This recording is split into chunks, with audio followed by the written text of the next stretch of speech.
Kung bago ka lang sa channel na to at isa kang true-blooded Aldab Nation na nagmamahal po kila Maine Mendoza at Alden Richards, tama po ang channel na pinuntahan mo, kaya consider na kitang bagong subscriber.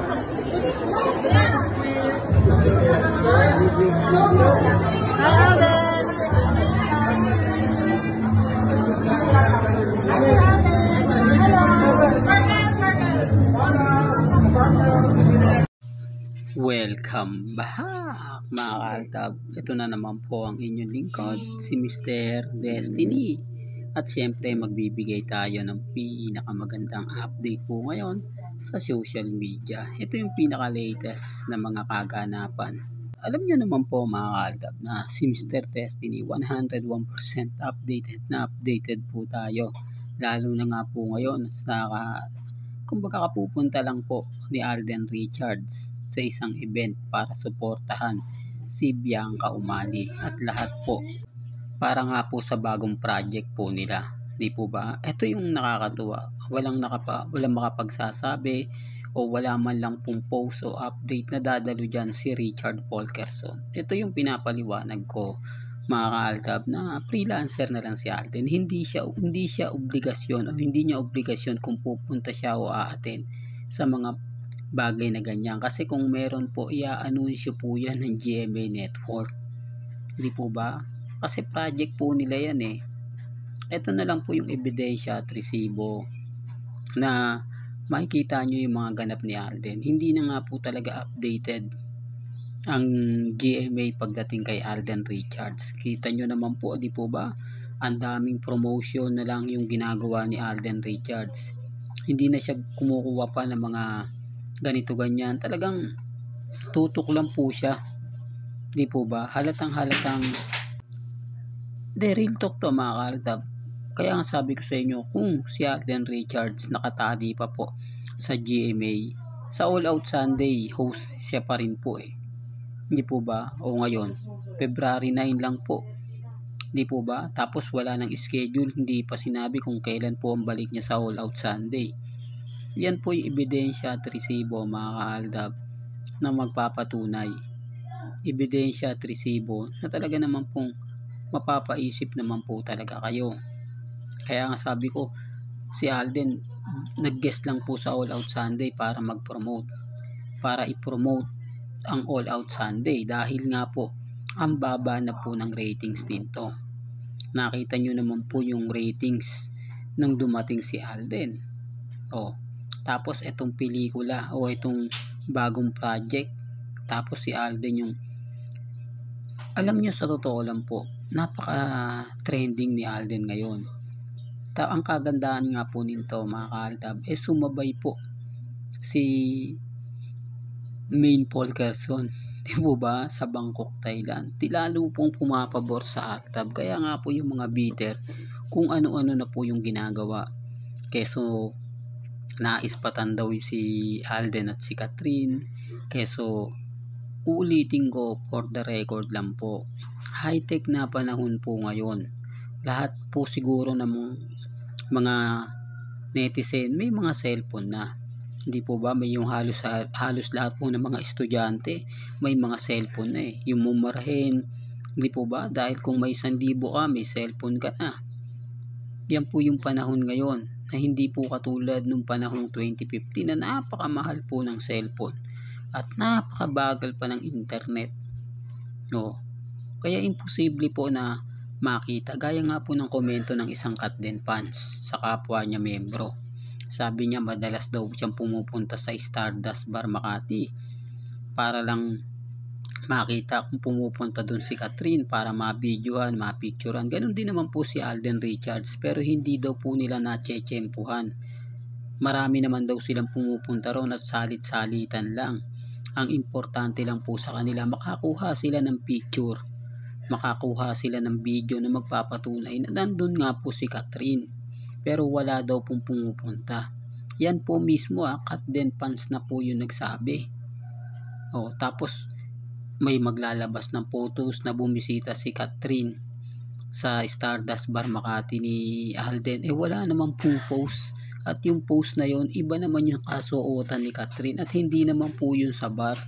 Yun po ay birthday celebration na pinuntahan ni Alden Richards na niyakap niya si Catherine. Yun po yung simula ng pelikula ng Hello Love Again.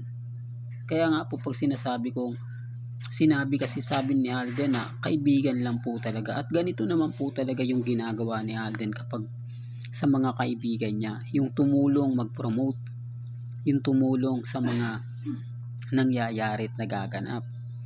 Di po ba? Kaya nga sabi ko sa inyo, tignan nyo na lang po yung mga ganap ni Alden, yung mga simple na talagang napakasaya, yung simple na talaga naman pong mapapaisip ka.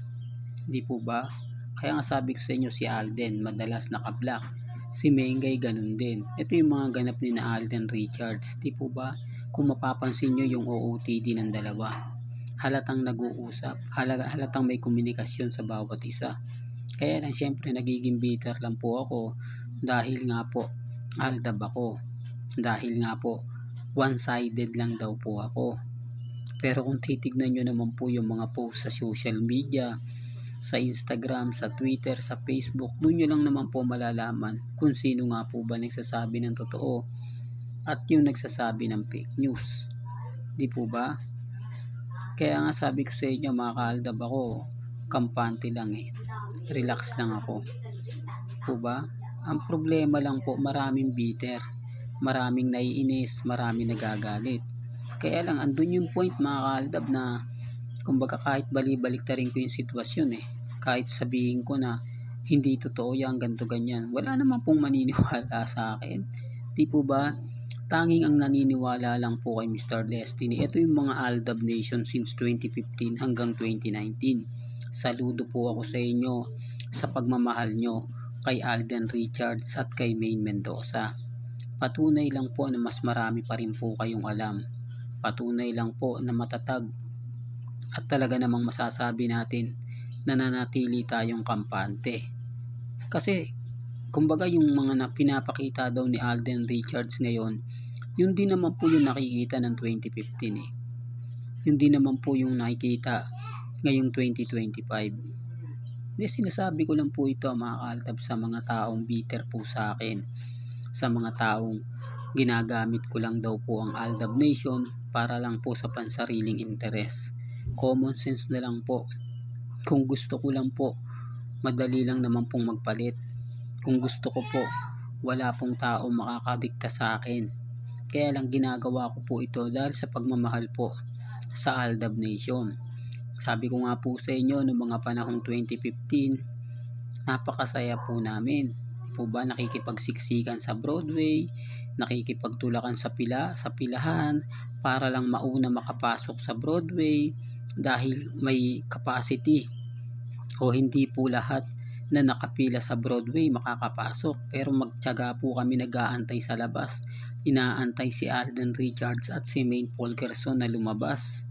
Yan ang patunay kung gaano nga po ba namin kamahal sina Alden at si Maine. Hindi po kami magkakakilala, hindi po kami magkakapatid, magkakaibigan, pero nagsama-sama po kami dahil masaya po kami kina Alden at kay Maine.